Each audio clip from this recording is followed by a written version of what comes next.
On the 8th of December 2006, a band called Darts gathered for a reunion gig at the Half Moon in Putney, London.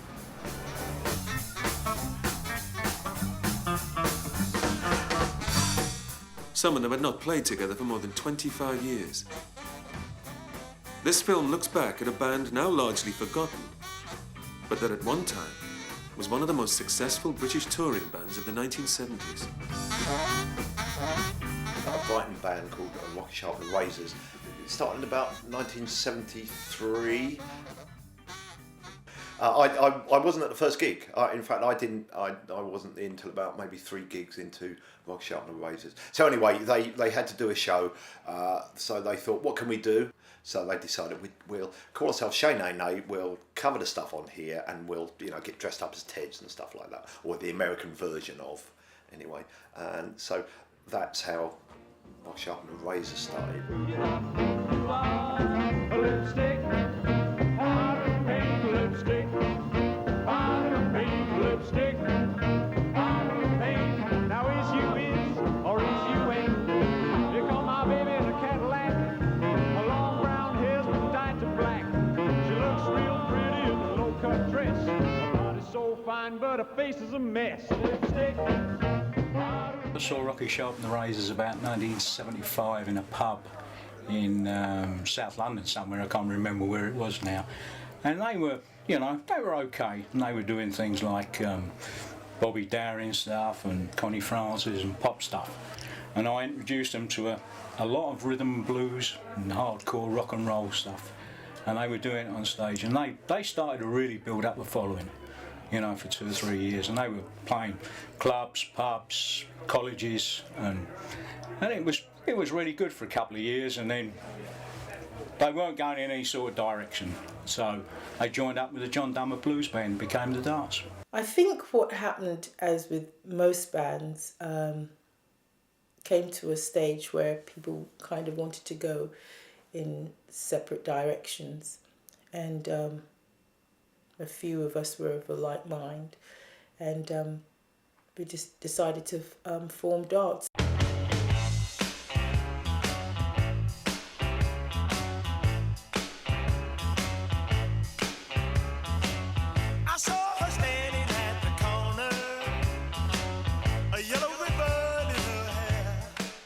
I think the ones of us who formed Darts were not only into doo-wop, very much into doo-wop, but the whole rhythm and blues thing, the whole vocal band thing, which includes doo-wop.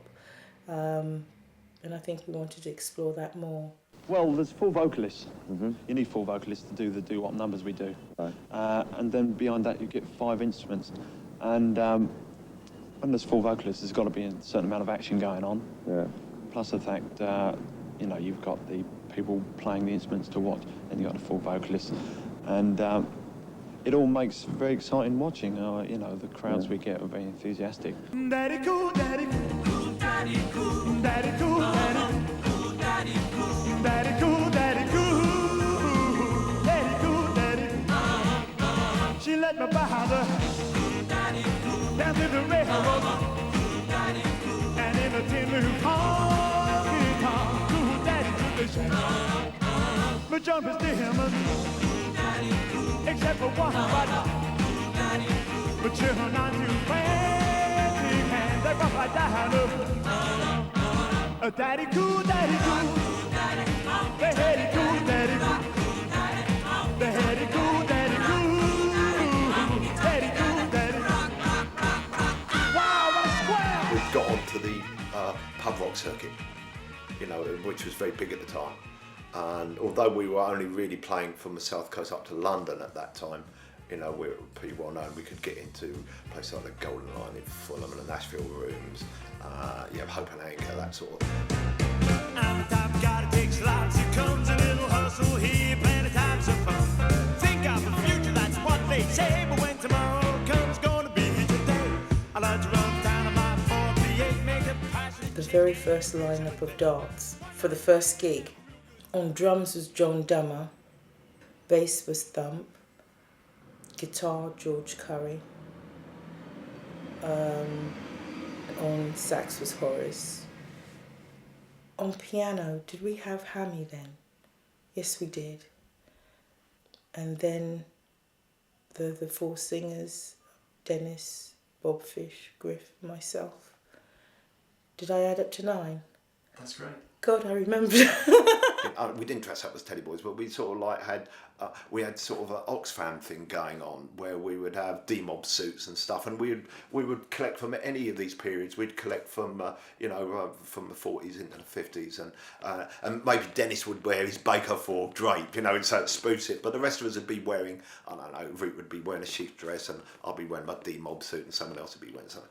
And we had this sort. So in a way, I suppose it was a bit art school, but it wasn't, because as I said, we were very rough and we would fight on stage, and that's not very art school. A lot of it was fun, play acting, dressing up, but I didn't really feel as though I was being sexy or anything. But then I look back and look at some of the clothes and think, bloody hell, and no one made me wear them. Some of them I made myself, so there you go. I was young and foolish. It always surprises me when I open up magazines and think, bloody hell, did I do that? What I remember about the first few gigs is having to give Horace a warning, because he just started going out with a new woman, and he was a bit slack at a rehearsal. You know what it's like. Anyway, so Horace pulled himself through. Otherwise, he wouldn't have been. Some of the best times were in the van, because it was like our own little world, and you'd make up ridiculous things, and people would break off into different factions, and it would just be great fun. Those that didn't participate, anybody who tried to go to sleep would find them a little fire being burning on their back. We'd build a little fire and set fire to it just to wake them up. Give them a laugh. We played while they were doing the votes for a South American song contest. It started with Dummer, that's our drummer, borrowing the drum kit from the orchestra, because didn't ship all this stuff over. It was only the cymbals, and drummer took offence at Dummer hitting the cymbals too hard. And this is in the middle of live television. He's come up behind Dummer and tried to move one of his cymbals away. So Dummer's gone around the kit, whack, split his lip, and that sort of thing. So now there's a bit of a fight going on with some of the orchestra, because they were behind us. And Dummer there, and Griff was going to pile in. Meanwhile, Dennis has jumped in this fountain on stage, gone up to this very poncy Spanish presenter who's doing the thing, taken his socks off, wringed his socks out over this guy's head, and then leapt into the audience where Sylvia Christel was sitting. The porn actress from Emmanuel, sitting there with a certain Robert Stack, who's the actor, and he's ripped her dress, and now it's mayhem. It's complete. The whole thing's closed. Police escort. We were police escorted out of the building back to the hotel where there was a lot of alcohol basically going on. We used to, as I say, we were gigging every night pretty much. Certainly out of a 2-week period, we would have one day off maybe. When I first joined the band, and at every gig there would be a rider of alcohol. So we used to climb into a little van at the end of every gig with more alcohol. So we used to be sort of sitting in a van just full of beer, spirits, and it was like being at the best party you've ever been to, touring around, staying in hotels. So it was really kind of a bit like being a member of Robin Hood's gang or something. It was just like a big touring party. It never stopped. It never did stop. And I can remember a memorable weekend away doing TVs in Germany with the Pirates and Motorhead and a couple of other bands. I think it was even Hank Marvin's Shadows. Can you believe that? And we partied to the point where Lemmy was actually begging us just to go back to our rooms and go to bed and leave him alone. He wasn't up for it, Lemmy. So, but I'm sure he's a great rocker and a great partier in his own day, but he couldn't live up with Darts. No. I know we had a lot of laughs. We always did. So we thought we were onto something. Most people did.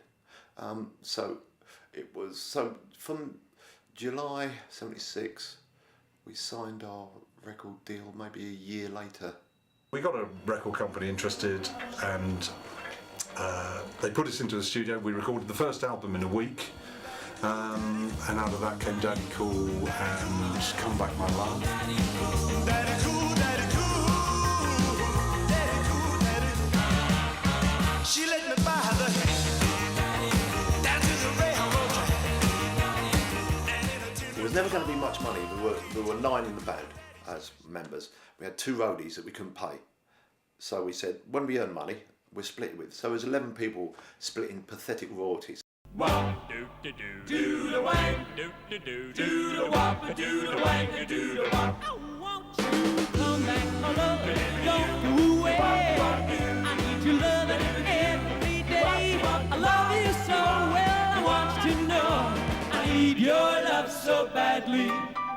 You said goodbye, I wondered why. All because of those silly lies. I love you so well. I want you to know I need your love so badly.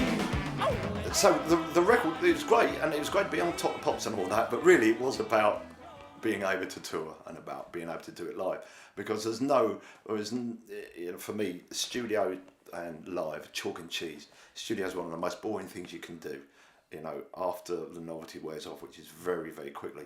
Ain't gonna make no bones about my beef with you. Ain't gonna make no bones about my beef with you. Anyway, we needed tunes, and preferably our own tunes. So we were in a recording studio. I think Tommy Boyce and Richard Hartley, the producers of the first 2 albums, were there. And they were sort of cajoling people, what can we do? So I just got a German idea and I whipped into the toilet. About 5 minutes later I had verse and chorus, and Hammy started playing some chords, sounded right. And within 15-20 minutes we had a version. It's raining down on me.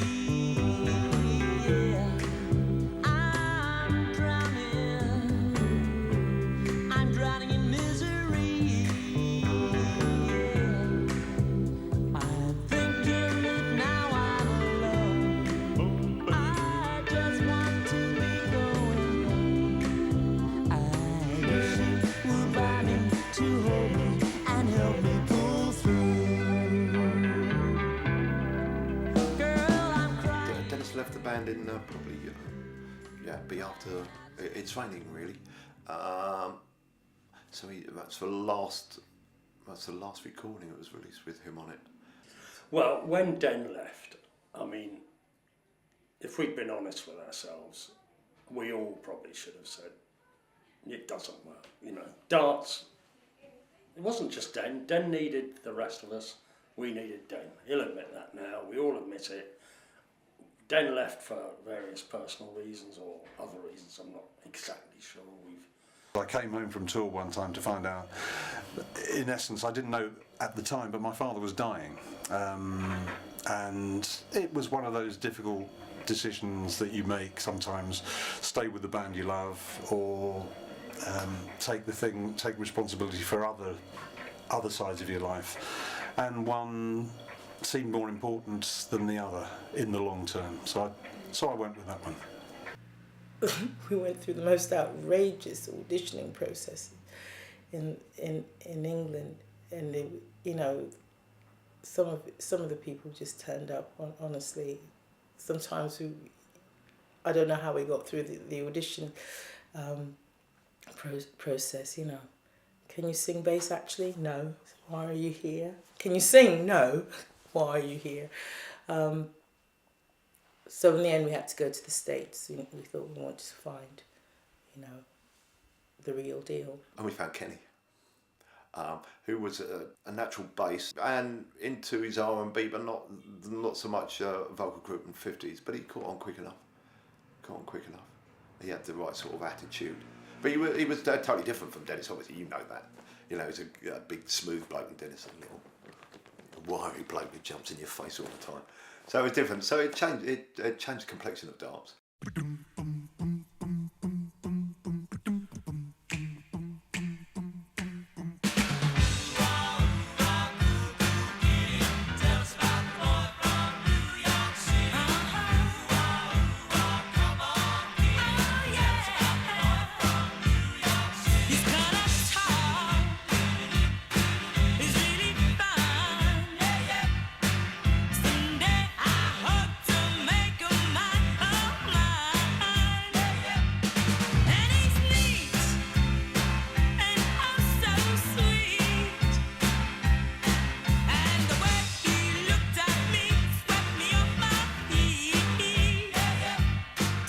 remember I really embarrassed myself with it when we first joined the band, and this kind of illustrates what I'm trying to say. We had this thing, you know, when we sat when we were in the van, you know, move your feet, lose your seat, and so we stopped off at the motorway or something, and we were on our way back to the van, and I'm walking back there, you know, trying to get my seat back, and then Kenny walked ahead of me, and I thought he was trying to get my seat. I barged him out the way, but in fact he's a gentleman. He was opening the door for me. I was so embarrassed, I couldn't believe it. The next up, Hammy had a bit of a breakdown, and he was away for a few months. He was a lovely, lovely guy, but just too sensitive. I mean, he was a classically trained piano player and a fantastic boogie player. I mean, really the top. And but just a bit, he wasn't cut out for it really. I mean, you've got to be quite hard in that game on the road in the early days when there's not a lot of money and you're roughing it. And as I said, it was us against them. It was a tough thing. And most of the time it was great. Rita used to really look after Hammy. I mean, to the extent he called her Mumsy, which was a little bit... But, yeah, no, fantastic. And who filled in for him? Was it the guy from Susie Quattro Band? Mike Deacon, probably. I think that was Mike's period with the band. Mike Deacon was, and still is, you know, a real pro. He'd been around, he knew his stuff, and I suppose Mike came along at a time when we weren't, where we were maybe reaching out of strictly doo-wop and rhythm and blues. He came at a transition time, I suppose. Dartak. Yeah. So. That was with Roy Wood, as we might have covered a bit of that earlier, but if not, we got Roy to do the third album. We had some material and we had some good laughs, but as I said, took too long to do, took too much to make. So come on, baby, hold me. Yeah, I'll let you go.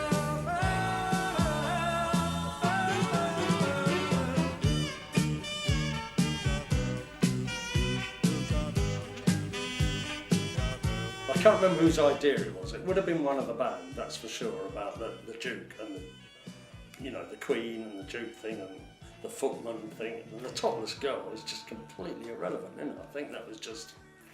Horace wanted a video with a naked girl in it because a lot of other bands had it, so I think that's probably the sole reason. Management problems had been an issue with the band for some years. And in 1980, Bob Fish became the latest Dart to voice his concerns.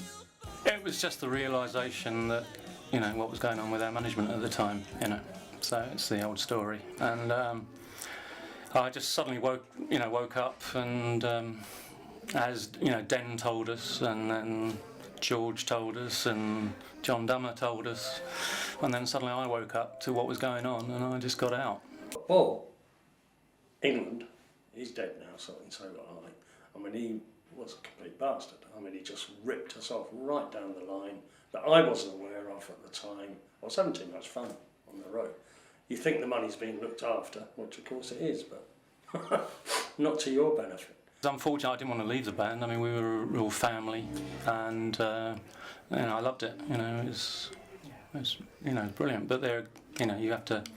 I just felt I didn't want to leave the band for any other reason. Well, when Bob left, obviously that was the next, because he was the distinctive voice of Come Back My Love, It's Raining, 2 or 3 of the big hits. We replaced him with a couple of guys, but again, when Pikey came in, again we found a soul brother. He was back. You know, that's. You know, when I look back at some stuff, you know, and this was at the end. You know, we don't get after Bob. We had Stan Alexander before we got Pikey. I couldn't believe it when we got, but you know, couldn't believe it when we found Pikey. For me, he's the best falsetto around. Just terrific. Now this is a life of love. I'll hold you in my arms. I'll give you all my love and taste all your charms. 'Cause I know. Well, I know. This is the each and every night.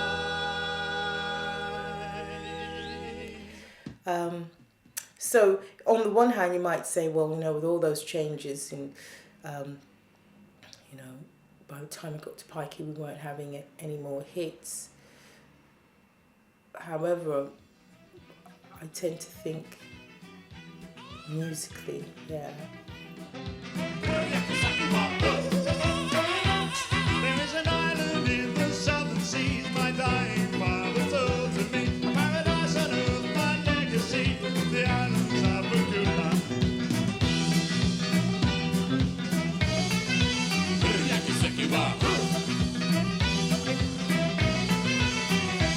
A scrap of paper cleansed within his hand showed how to make the wonderland. I knew I wouldn't rest till I had found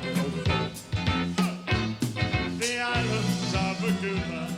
We did that Yakity Yak thing with the McGanns towards the end of the Astoria, and that's when we realised the depth of Bob's iniquities, really. I mean, So how did that? well, we got this guy said could Miss Rita Ray, Thump Thompson, Horace, Griff, and somebody at the stage door to see. We went down, presented with an envelope, and it was a VAT bill for 85 grand, which in them days I think VAT was at 7.5%. So do the sums. We never even saw the money that the VAT was due on. We were faced with a huge VAT bill, which, as I understand it, was more than we'd earned, actually more than the gross we'd earned, because it was based for some reason on the band's most successful ever single year, which was huge, which was 77 or something. And it just so happened that I'd been asked to play in a little show doing Lieber and Stoller stuff as part of a band, and I checked with Darts, and we were off the road for a while. So I said, yeah, I'll do that. And then a couple of the other guys that were in that band I was going to be playing with couldn't do it. So I said to the guy who'd asked me to do it, how about if I asked the whole band? We did Yakity Yak, which was a really great time for us.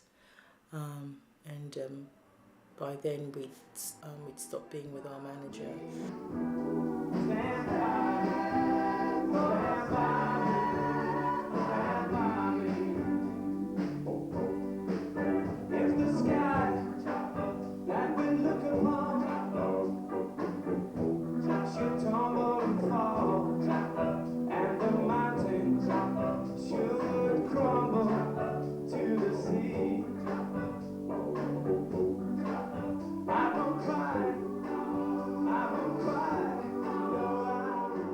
But that was a really good time, meeting up with the McGanns, Eve Ferret, Tracy. It was a great musical in that we could just do the songs of Lieber and Stoller, you know, how bad? Fantastic fun. And, you know, it was just right. It started off at the Half Moon Theatre in the East End, and somehow got transferred to the West End.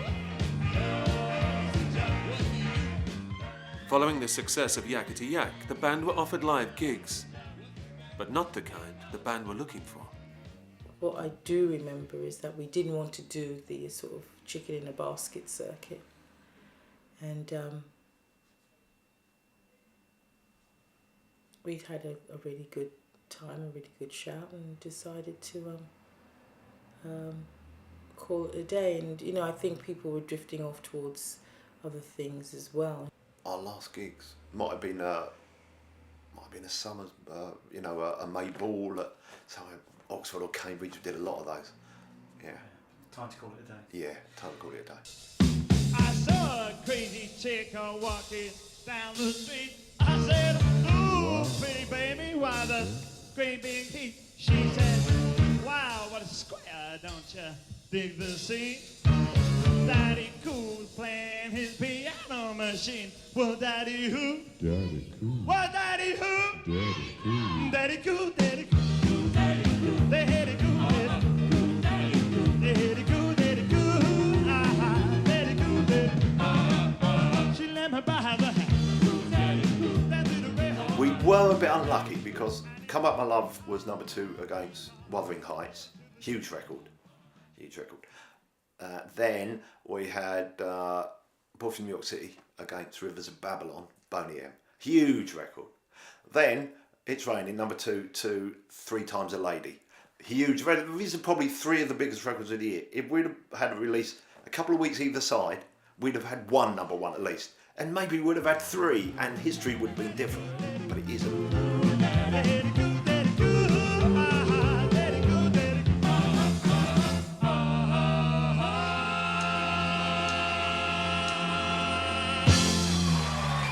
What basically happened was when Darts finished, it didn't actually finish, it just sort of fizzled out. There was no sort of big concert, goodbye, farewell concert, and in '85, and since then I've always felt that there was always such a great band live that I thought there's always that chance for them to come back. And in 1998 I was given the chance of a programme in this gig in Bermondsey. And as soon as I was offered to programme the stage, Darts came to mind. Now, I was a rock and roll journalist for a very long time and involved with things. I toured with everyone from the Sex Pistols to Michael Jackson, but there was only one group that I could honestly put my hand on my heart and say they were any good. They were fun to tour with. And I'm proud to do this. A group where 21 top 20 hits, including 9 in the top 10, 3 times at number 2. You're talking Daddy Cool, you're talking Bones, you're talking Boy from New York City, you're talking a group who only gets together very occasionally. Feel honoured. Ladies and gentlemen, Darts!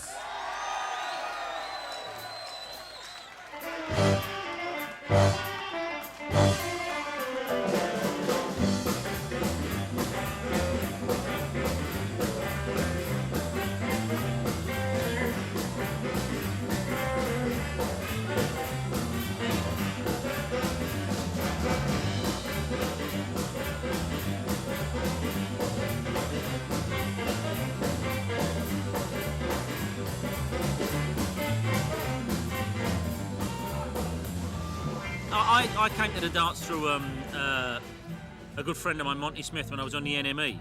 And Monty was kind of the spiritually and culturally the nearest person to me on the NME, because I used to be the receptionist and I joined the staff.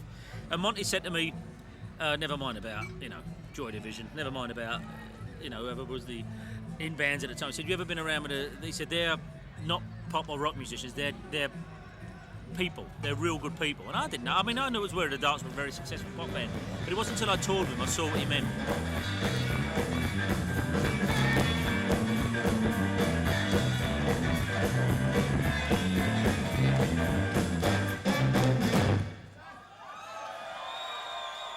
The only time I ever and I remember I toured a lot with the Sex Pistols and the Clash and all these bands. The only time I genuinely ever saw naked sex, drugs and rock and roll was with the Darts. And I've got to say, you did, and anyone do, that's the truth of it. It's coincidental we meet today and talk about it, but I never saw that sort of thing anywhere else. I never saw the kind of lifestyle people think bands live on the road anywhere else, apart from with them fellas. What the fuck happened? 2, 1, 2, 3, 4. I don't do one. The band hadn't played together for decades, and rehearsals took place at Rogue Studios, Bermondsey, London, just one day before the gig. The essential spirit of the band seemed to be alive and well.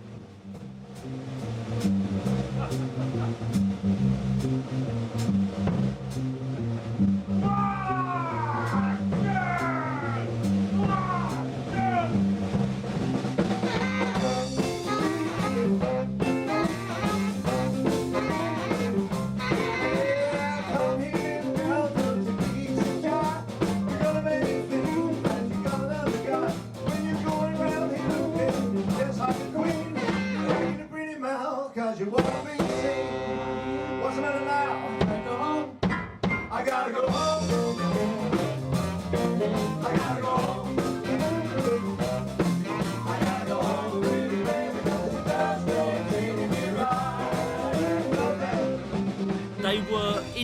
unfatigable, and they were hilarious, and they were genuinely real people. It sounds like a patronising phrase and a mad phrase, but you didn't meet any of them. They had no side at all. They'd been around the block, and all of a sudden they were a hit.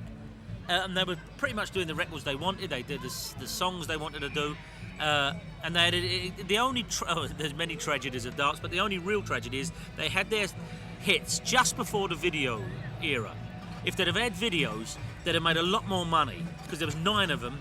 And when you think about Madness, who I think were the heirs to what darts did in a lot of ways, the trouble is they wouldn't have had to tour so hard and split the money 9 ways and all that, and they would have been bigger stars perhaps throughout Europe and the world without with video. That's my baby. Should you wanna see me cry? She said, yes, I wanna see you buried alive, 'cause I'm mad. I'm mad. I'm mad. And you have the nerve to try to be glad. Now you say you got a fine, fancy man on the other side of town, and he's got all the money you need to buy all the cops around. But they won't you doing you no good when I ain't broken down to throw you on the floor. 'Cause who's these muscle-bound creeps breaking down my door?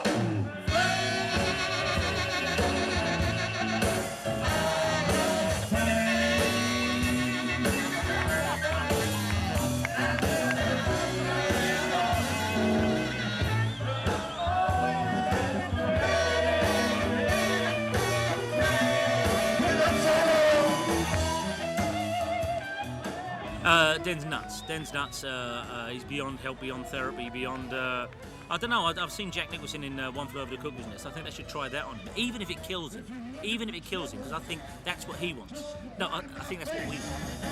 I was both standing up and talking back. My daddy was a green-eyed, mountain jack.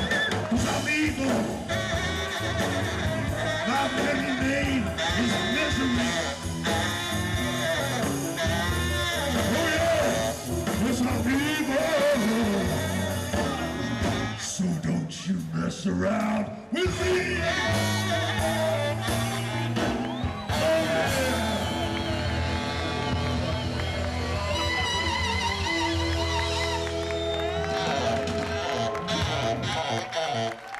It's what we had to put up with for years. I wanted to get to the bus. Dan Hegarty, ladies and gentlemen. Why are you doing this show today? Because we can. I mean, as most bands say, you know, after you've been apart for however long it is, in my case, it's 27 years since I left. There comes a point where you just go, well, it's got to be done, you know, got to do it once again before I die. Am I right in thinking that this is the first time that you've played under the banner of Darts since since Darts? For me, since 1978. Yeah. So the last. For the rest of them, since I think 1985. 85 yeah. or so, yeah. So 20 years since Darts, the second generation of Darts split. Next second, gen. third generation, whatever it is. Fourth generation, yeah. So it's quite a special day today then. Does it feel special? No, I think yesterday was the kind of day that felt special, because yesterday was the day that we got together to rehearse. Don't say yes, don't say no. I love it when you leave me, and I'll never know. I'll never know. So don't say yes, yes, yes, yes, yes. Don't say no, no, no, no. Don't say yes, don't say yes. Don't say no, don't say no. When you leave me, and I'll never know. I'll never know. Don't say yes, yes, yes, yes. Don't say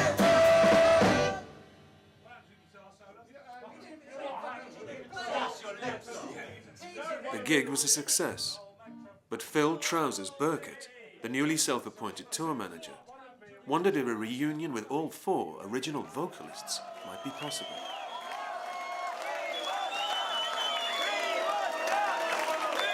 Tonight's gig is going to be very special because I've tried to get as many Darts members together in the room and actually on stage as well. So that's going to be something special for me myself and hopefully for other people, because I think the last time that mostly people been on the stage together will be 28 years ago.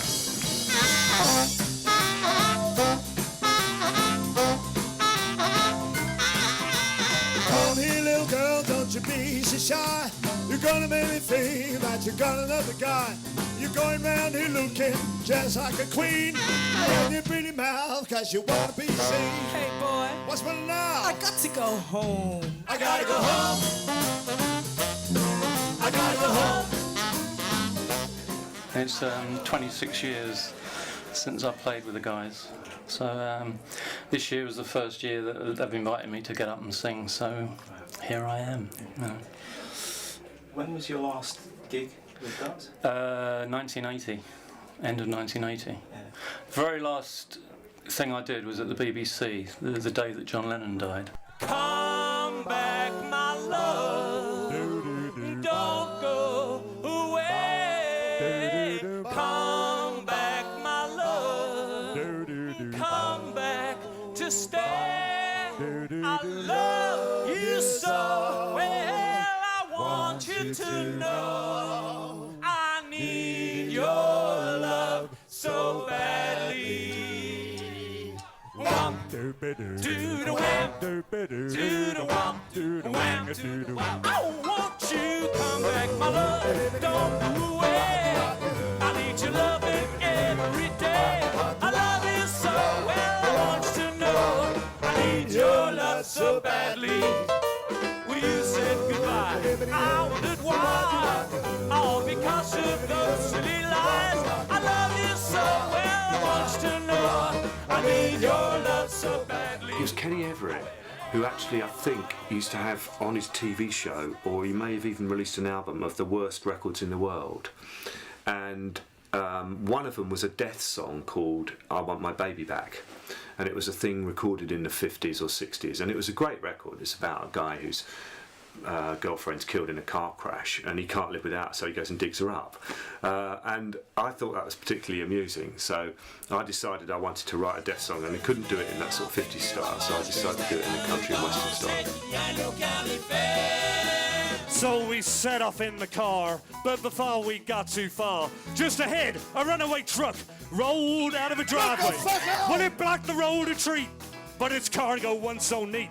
And a steel girder swung round and pointed at my LMA. Well, upon the brakes I stood, but I knew it wouldn't do no good. And it smashed straight through and severed off my baby's head. Well, I looked at the body sitting there in the seat, and I watched the head roll on down the street. That's when I knew my baby was really dead. We've got all our lives ahead of us to share.